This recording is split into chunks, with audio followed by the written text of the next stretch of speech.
ভাবে। ইবাদতের লাইনেও যেমন আমরা যখন ইবাদতের শিরোনামগুলোকে, প্রকারগুলোকে ভাগ করি, যে এটার নাম ফরজ, এটার নাম ওয়াজিব, এটার নাম সুন্নত, এটার নাম মুস্তাহাব, এটার নাম নফল, এটার নাম আদব, তখন আমাদের বুঝতে সহজ হয় কোনটার গুরুত্ব কতটুকু বেশি, কোনটার প্রাধান্য দিতে হবে কতটুকু বেশি। আপনি যতই কোরআন বাইর অনুবাদ পড়েন না কেন, হাদিসের অনুবাদ পড়েন না কেন, যদি আপনি ফুকাহায়ে কেরাম এবং ওলামা, এই আইম্মায়ে সালাফ, আমাদের পূর্ববর্তী ইমামদের থেকে যদি এভাবে ইসলামটাকে আলাদা আলাদা করে বুঝে না নেন, তাহলে দেখা যাবে জগা খিচুড়ি এমনভাবে তৈরি হবে, সুন্নত করতে গিয়ে ফরজ ছেড়ে দিবেন, নফল করতে গিয়ে সুন্নতকে ছেড়ে দিবেন, ছোটটাকে গুরুত্ব দিতে গিয়ে বড়টা বাদ করে দিবেন। মসজিদে আসবেন, এসে দেখবেন জামাত চলছে, আপনি বলবেন জামাত চলছে তাতে কি, আমার এখানে শরীক হওয়ার কি দরকার পড়েছে? এক কোণে দাঁড়িয়ে সুন্নত পড়বেন আর পড়বেন আর পড়বেন, এত লম্বা করে পড়বেন, ওদিকে জামাতই খতম হয়ে যাবে।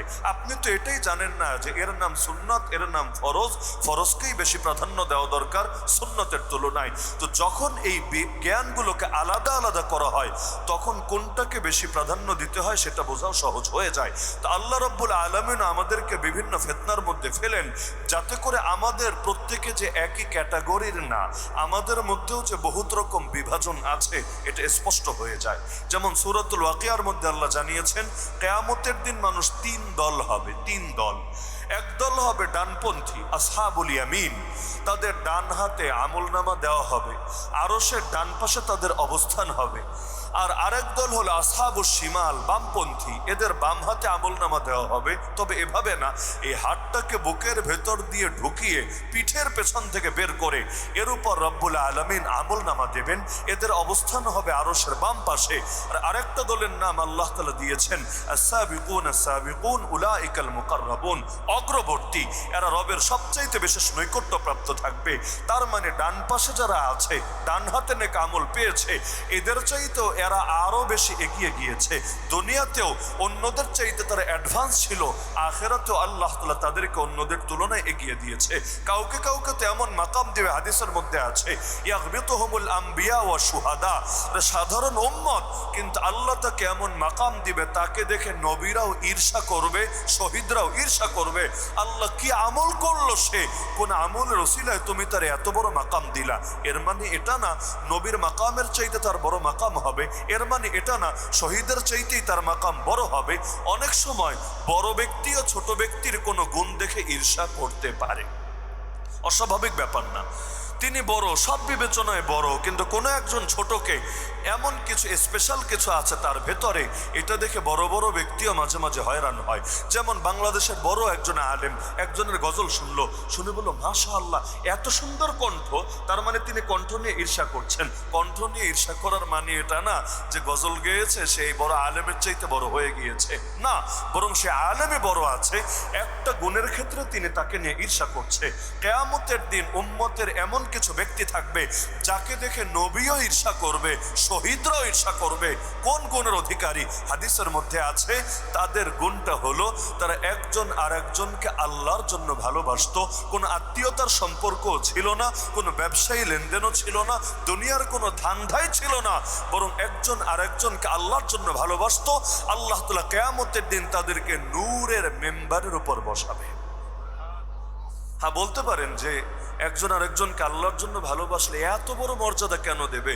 দুনিয়া থেকে আমলের সংকট পড়েছে নাকি যে এই সাধারণ আমলটাকে এত গুরুত্ব দিতে হবে? হ্যাঁ, দিতে হবে, কারণ যতদিন মুসলমানকে আল্লাহর জন্য ভালোবাসতে না শিখবে, এই ঐক্য ঐক্য ঐক্য এই শব্দ খালি মুখেই থাকবে, জিন্দেগি তো সমাজে প্রয়োগ হবে না। কারণ ঐক্যের মূল ভিত্তি হলো একজন আরেকজনকে আল্লাহর জন্য ভালোবাসবে, একজন আরেকজনের হেফাজতের জন্য প্রয়োজন নিজের জান কোরবান করবে। যেমন আল্লাহ রাসূল সাল্লাল্লাহু আলাইহি ওয়াসাল্লাম ওসমান রাদিয়াল্লাহু আনহু যখন সংবাদ পেলেন আল্লাহ রাসূল যে ওসমানকে মক্কায় বন্দী করে রাখা হয়েছে এবং তাকে শহীদও করে দেওয়া হয়েছে, যদিও বন্দির খবরটা সত্য ছিল, শহীদ হওয়ার খবরটা সত্য ছিল না, কিন্তু যেই মাত্র আল্লাহ নবী শুনলেন ওসমানকে শহীদ করা হয়েছে, আল্লাহ রাসূল 1400 সাহাবী যারা ওমরা করতে এসেছিলেন হুদাইবিয়ার প্রান্তরে আটকা পড়েছিলেন, আরে তাদের অনেকের হালত এমন ছিল যে যুদ্ধ করার কোনো মানসিক প্রস্তুতিও নাই তাদের কাছে, মানসিক দূরের কথা, সামরিক প্রস্তুতিও তো নিয়ে বের হয় নাই, এমনকি গায়ের মধ্যে ইহরামের কাপড় আছে, কেউ কেউ উটও নিয়ে এসেছে মক্কায় গিয়ে এগুলোকে জবাই করবে বলে।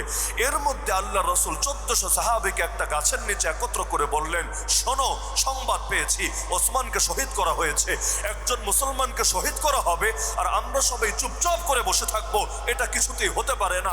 আমিও হাত দিচ্ছি, তোমরাও হাত রাখো, তোমরা সকলে আমাকে এই মর্মে অঙ্গীকার দাও, ওয়াদা দাও, বায়াত দাও, আমরা ওসমানের রক্তের প্রতিটা ফোঁটার বদলা নেব। যতক্ষণ পর্যন্ত ওসমানের রক্তের বদলা নেব না, আমরা ঘরে ফিরে যাব না। এতে যদি জান দেওয়া লাগে জান দিব, শহীদ হওয়া লাগলে হাসি মুখে শাহাদতের অমীয় সুধা পান করব। কিন্তু আমরা জিন্দা থাকতে আমাদের এক ভাই কাফেরদের হাতে মারা পড়বে, এটা কিছুতেই সয়ে নেব না।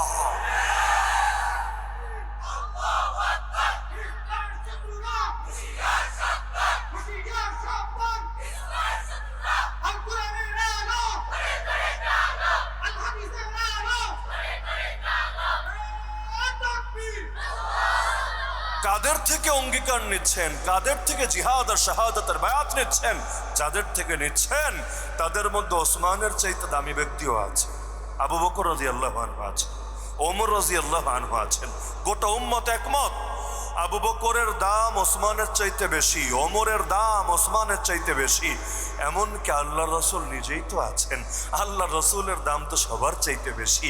এই দামি ব্যক্তিত্বরাও রেডি হয়ে গেলেন তাদের চাইতে তুলনামূলক কম দামি যে তুলনামূলক ভাবে তার জন্য নিজের জান কোরবান করবেন। কখন সম্ভব হয় এটা? যখন একজন আরেকজনকে আল্লাহর জন্য নিজের প্রাণের চাইতেও বেশি ভালোবাসবে। কারণ নিজের প্রাণের চাইতে বেশি ভালো না বাসলে আরেকজনের জন্য নিজের জান দেবে কোন দুঃখে? প্রতিবাদ হতে পারে, প্রোটেস্ট হতে পারে, কিন্তু জান দেওয়ার প্রশ্ন কখন আসবে? জান দেওয়ার প্রশ্ন তখন আসবে যখন অন্যকে ভালোবাসবে নিজের প্রাণের চাইতেও বেশি করে। ওয়ায়ুসিরুনা আলা আনফুসিহিম ওয়ালাউ কানা বিহিম খাসাসা, তারা অন্যকে নিজের উপর প্রাধান্য দেয় যদিও এতে নিজেদের কষ্ট হয়। ওয়া ইউকা শুহা নাফসিহি ফাউলাইকা হুমুল মুফলিহুন, অন্তরের সংকীর্ণতা থেকে যাকে বাঁচানো হলো তারাই সফল কাম। আর যাদের অন্তরটা ছোট, দিলটা ছোট, মন মানসিকতা সংকীর্ণ, তারা সফল কাম না, তারা চরম ব্যর্থ।